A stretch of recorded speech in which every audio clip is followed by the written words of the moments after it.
Hello, everybody. This is Joseph P. Farrell with news and views from the Nefarium on Thursday, July 5th, 2018.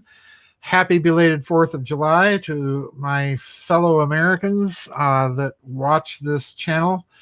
And I want to remind everybody there will be a members vid chat tomorrow. This will be the European African time zone vid chat, which is scheduled for 2 p.m. U.S. Central Time tomorrow afternoon. As usual, I'll probably be here early for pre-chat, and send in your questions now, your comments now. Make sure that we have something to talk about. Otherwise, you're going to have to listen to me. Anyway, lots going on since our last news and views.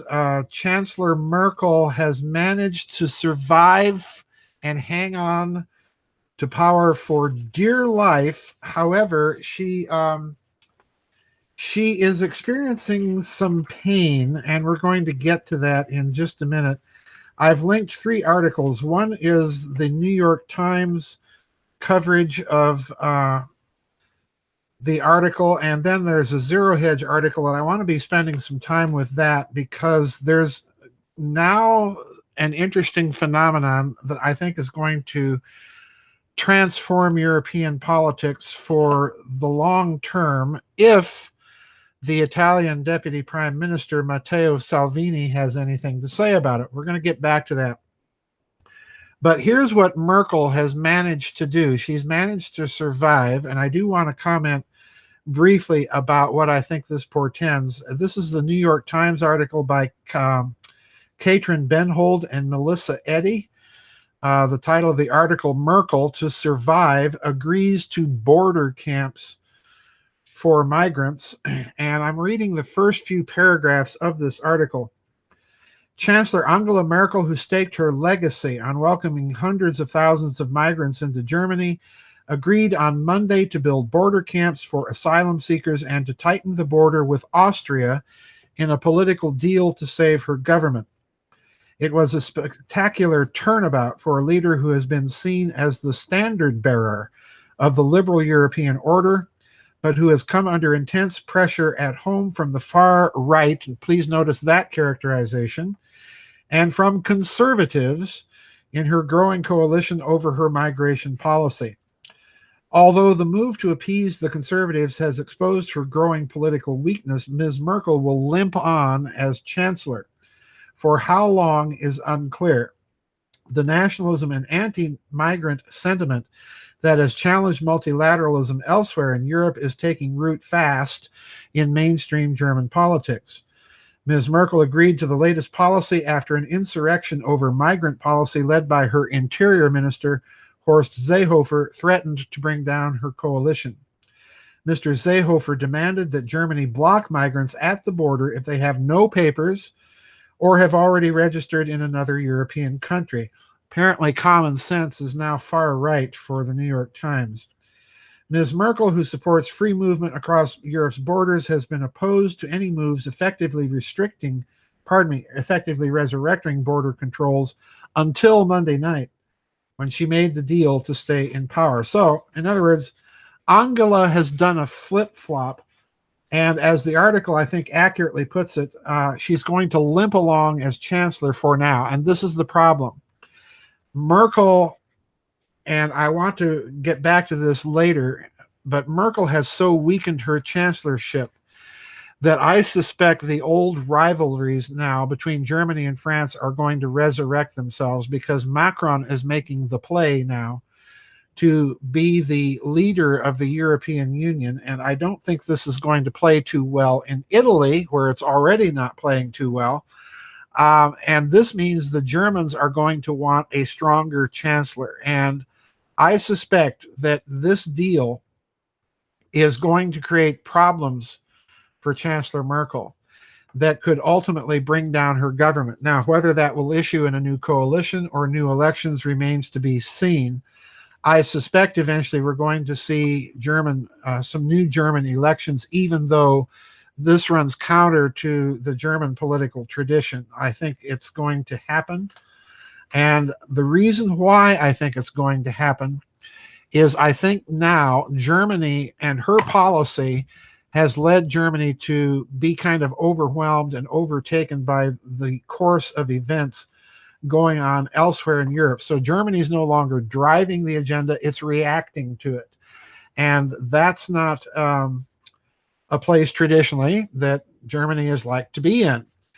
So I want to go to a Zero Hedge article here that is very interesting to me about what's going on in terms of the Italian part of this picture. Remember, I told you, watch Italy, because Italy is going, I think, to play the major role now in remaking the internal political opposition within Europe, not necessarily to a European common market, but I think in opposition now to the kind of multicultural, global-only policies that we've seen the technocrats in Brussels promoting. And as I pointed out many times, this is a cultural, not a political phenomenon we're watching in Europe. And it's very difficult to separate the two, because in the past, these kinds of movements, when they blend with culture, have tended to end up becoming either populist or fascistic in nature. Time is going to tell if that's going to happen. But for the moment, I don't suspect that that's really what the agenda is. Now, this Zero Hedge article titled Italy's Salvini Vows to Create Pan-European Association of Nationalist Parties.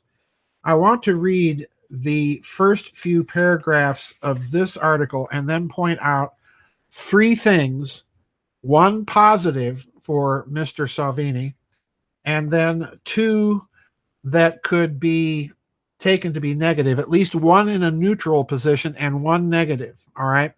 This is an all-important movement, and it's going to encounter some bumps along the road, and there are going to be some significant bumps. We're going to get back to that after I finish these paragraphs. Having taken Italy by storm and threatening to prematurely terminate the career of German Chancellor Angela Merkel with his staunch opposition to further European migration, Matteo Salvini, leader of Italy's Populist League, said on Sunday he wanted to expand its success to create a pan-European association of like-minded nationalist parties. During a keynote speech at the League's annual gathering in the countryside north of Milan, Salvini said the League would govern Italy for the next 30 years, receiving rapturous applause from thousands of flag-waving supporters, according to Reuters.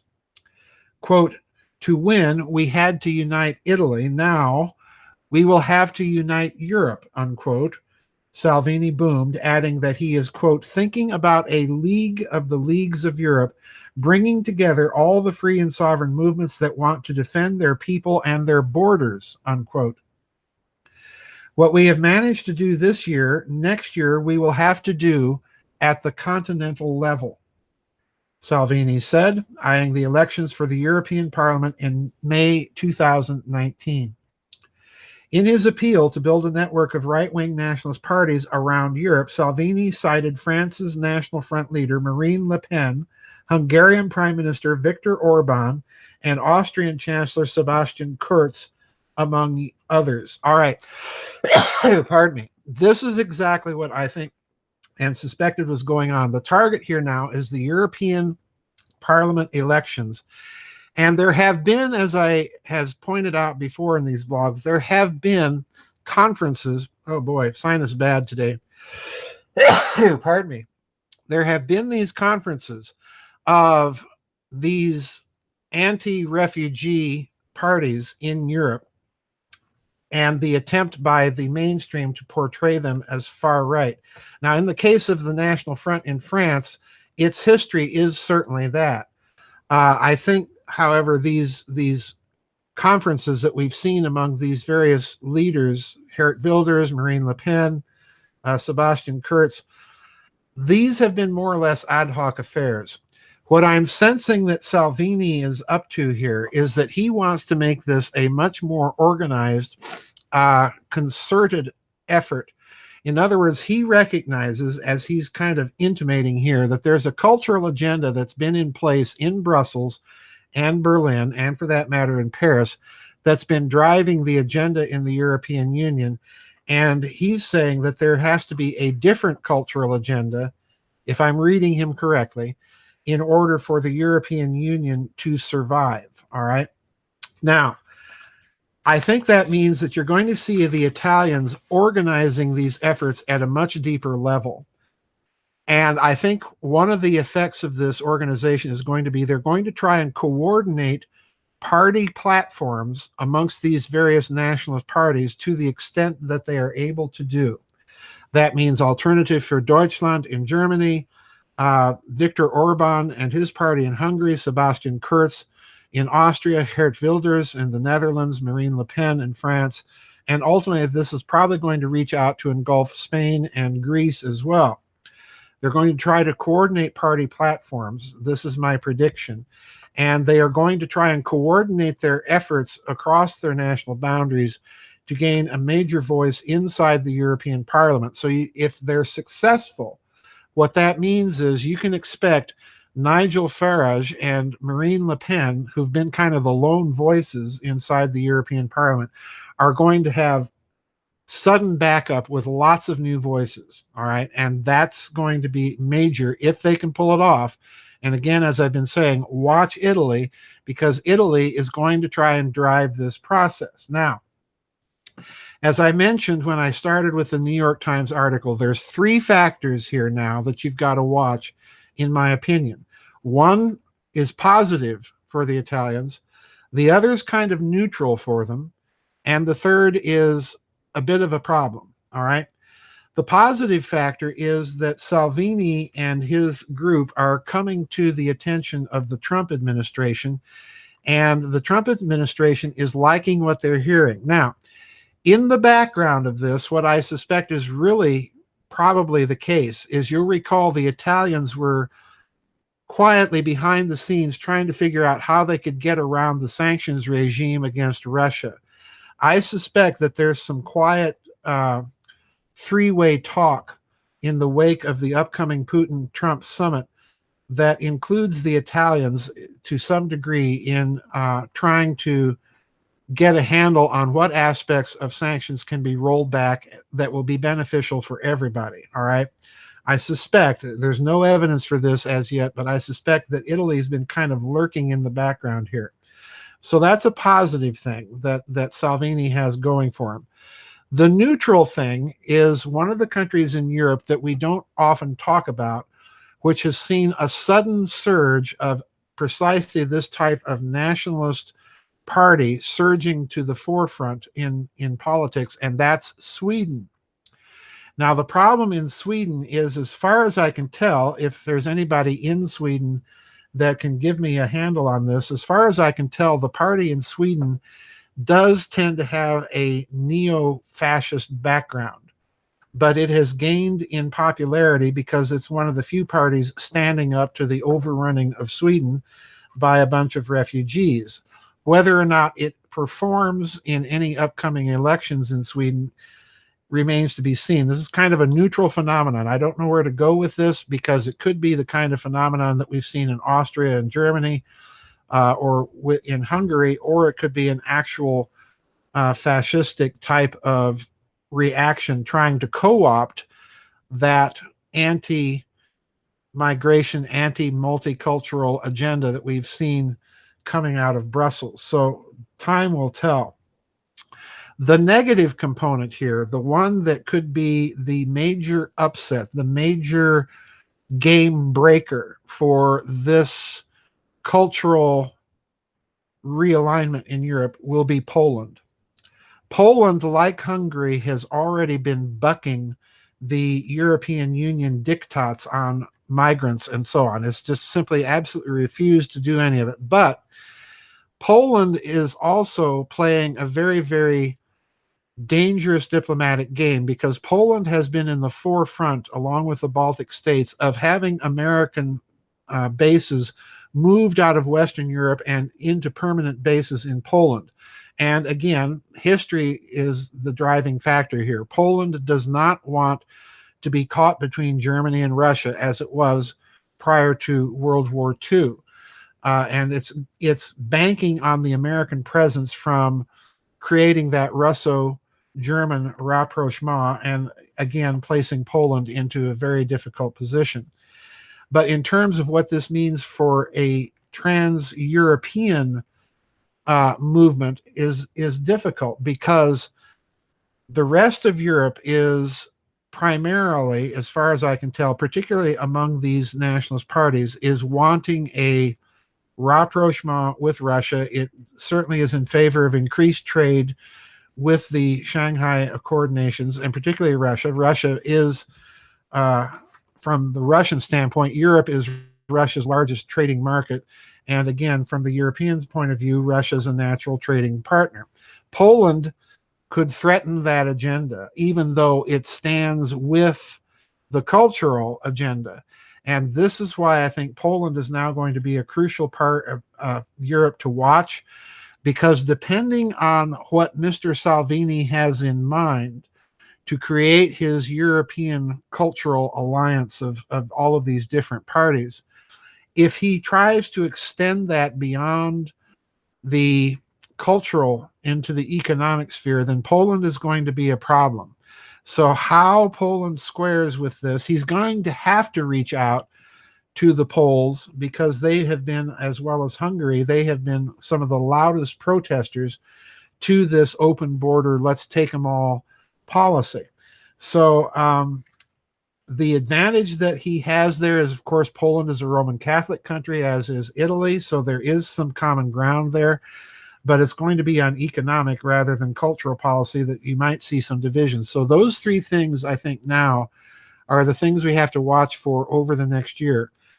Italian-American relations, particularly with the Trump administration in office and this new government in Italy. Then we have to watch Sweden and what's going to happen there, as this movement is either going to be co-opted or get out of any sort of fascist associations. And then Poland itself, which I think is now kind of a linchpin in Europe for the direction that Europe is going to take. I can see Poland perhaps going along with a looser Atlanticist orientation than it has now, but there are going to have to be some pretty stiff guarantees for that to happen. So those three countries, I think, now are, in addition to Italy, watch Sweden and watch Poland. We might throw Spain in there as well, because there's a new government in Spain that we haven't really heard much out of yet, but I guarantee you that they are talking between Rome and Madrid right now. So lots of stuff going on. Merkel's days, like it or not, I think are numbered, simply because events are going to overtake her. She's now weakened her chancellorship by the nutty policy she imposed to begin with. And really no one wants to deal with her anymore, because now she's exposed herself as willing to turn on a dime in order to stay in power. So I don't see many people wanting to deal with Angela Merkel much longer. So lots of stuff to watch for in these next months, folks. Don't forget, tomorrow, the vid chat, 2 p.m. Like I say, I'll probably be there early for our usual pre-chat banter, and maybe hang around a bit afterwards. That will be at 2 p.m. in the afternoon. I'll probably start early, around 1:30, and I should be perhaps in the pre-chat by 11:30 or noon. So I hope to see lots of people there, and send me questions, comments. Remember, these vid chats are driven by you. I don't set the agenda, you do. So please send the questions if you've got them. All right, we'll see you next week, and bye-bye. God bless. See you on the flip side.